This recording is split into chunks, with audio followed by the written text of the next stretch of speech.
Hello everyone, welcome back to trading mind set Telugu.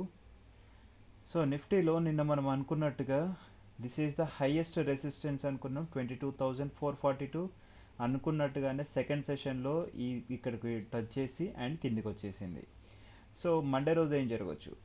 Monday రోజు ఒకవేళ down side open అయితే ఇక్కడ మనకి గ్యాప్ ఉంది. సో గ్యాప్ని ఫిల్ చేయడానికి రావాలి. 22,352 is the highest support. Once ఇది కూడా క్రాస్ చేస్తే మనకి నెక్స్ట్ హైయెస్ట్ సపోర్ట్ 22,286. లేదు ఒకవేళ పాజిటివ్ ఓపెన్ అయితే మనం చూడాల్సిన అంటే పాజిటివ్ సైడ్ వెళ్తే ఫస్ట్ రెసిస్టెన్స్ వచ్చేసరికి కంపల్సరీ ఇక్కడనైతే సపోర్ట్ తీసుకోవాల్సిందే, కిందికి రావాల్సిందే 22,353. వన్స్ వచ్చిన తర్వాత ఫస్ట్ రెసిస్టెన్స్ 22,386. ఆ తర్వాత మనకి నెక్స్ట్ టార్గెట్ 22,440.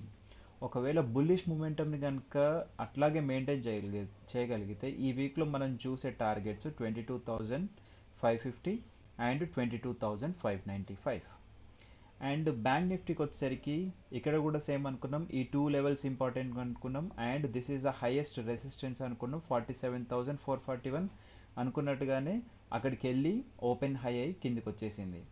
అండ్ మళ్ళీ సెకండ్ సెషన్కి వచ్చేసరికి మళ్ళీ సేమ్ ఇదే ప్లేస్కి 47,433కి వచ్చేసి మళ్ళీ కిందికి వచ్చేసింది. నెక్స్ట్ ఇప్పుడు ఏంటంటే సపోర్ట్ ఇక్కడ ఉంటుంది 47,217. ఒకవేళ ఇది కూడా క్రాస్ అయితే దెన్ హైయెస్ట్ సపోర్ట్ వచ్చేసరికి 47,061.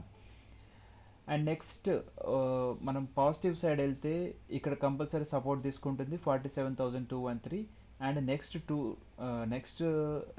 Targets are 47,348 and 47,362. And the next one is 47,433. ఒకవేళ కనుక బుల్లిష్ మూమెంటంనే కంటిన్యూ చేయగలిగితే మనం చూసే నెక్స్ట్ టార్గెట్ వచ్చేసరికి 47,670. Thank you.